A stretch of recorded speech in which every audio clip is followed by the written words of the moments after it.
लेकिन cut off marks BTSC के लिए मैं आपको बता रहा हूँ कि बीटीएससी के लिए भी कुछ इसी प्रकार से कट ऑफ मार्क्स तैयार किए जाएंगे। बीटीएससी मैं बताऊंगा कि बीटीएससी भी कैसे जारी करेगा।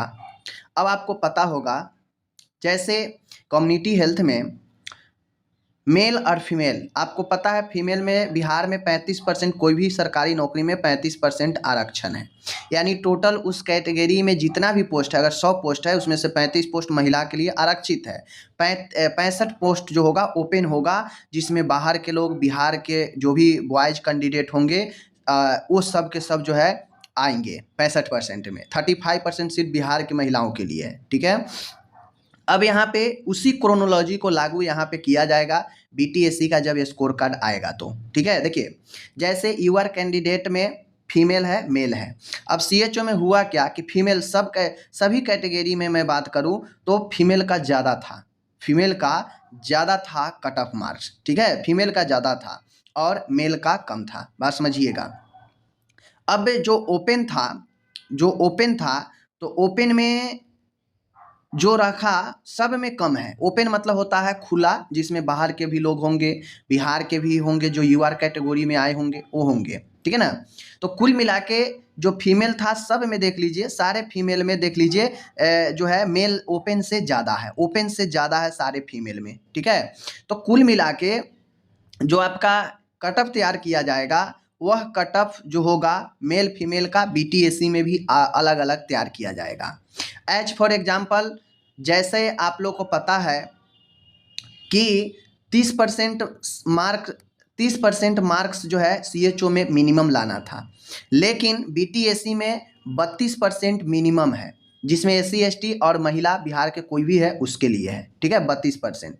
अब ये जो 32% है, तो 32% जो भी महिला है, भले ही वो यूआर कैटेगरी से भरी होंगी, लेकिन उनका मिनिमम कट ऑफ कितना है 32%। चाहे कोई भी महिला हो, वह ईबीसी की महिला हो, ईबीसी में लाना भले ही जो है 34% हो, लेकिन उनको 32 ही रखा गया। वो 34 ओपन के लिए है, जो बॉयज होगा या दूसरे स्टेट के होंगे उनके लिए है। महिला के लिए सबके लिए 32 है। ईडब्ल्यूएस के भले ही 40% लाना है मिनिमम, लेकिन महिला है तो उसको 32 ही है।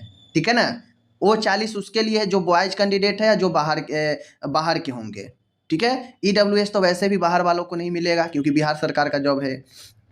तो कुल मिला के आप लोग समझ लीजिए इसके क्रोनोलॉजी को, कि जो आपका कट ऑफ आएगा हर एक कैटेगरी में फीमेल का अलग होगा, मेल का अलग होगा। अब कैसे, आप कहेंगे भाई ये तो तुम सीएचओ को दिखा रहे हो। चलिए मैं ये पिछला बहाली जो फाइनल बहाली आया है, रिजल्ट आया है बीटीएससी का, उसको भी मैं दिखा ही देता हूँ एक बार।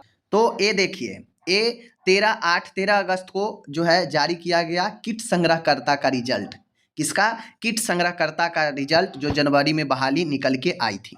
किट संग्रहकर्ता का जो रिजल्ट था, बस ये मैं आपको दिखाना चाहता हूँ कि कैसे आएगा अलग अलग।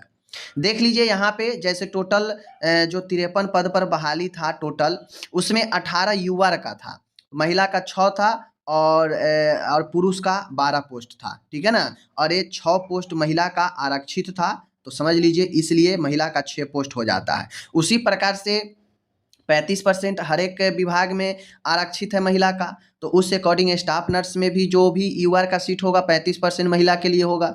ठीक है ना, तो देखिए यहाँ पे समान यानी ओपन और यहाँ पे महिला दिया है ना यूआर कैटेगरी में। तो यूआर कैटेगरी में देखिए महिला का यहाँ पे तो भले ही कम था क्योंकि सीट ही 53 था, और यहाँ पे ओपन है। फिर जाइएगा ईडब्ल्यूएस में ओपन है और महिला है। फिर आगे जाइएगा तो एससी में ओपन है और यहाँ पे महिला है।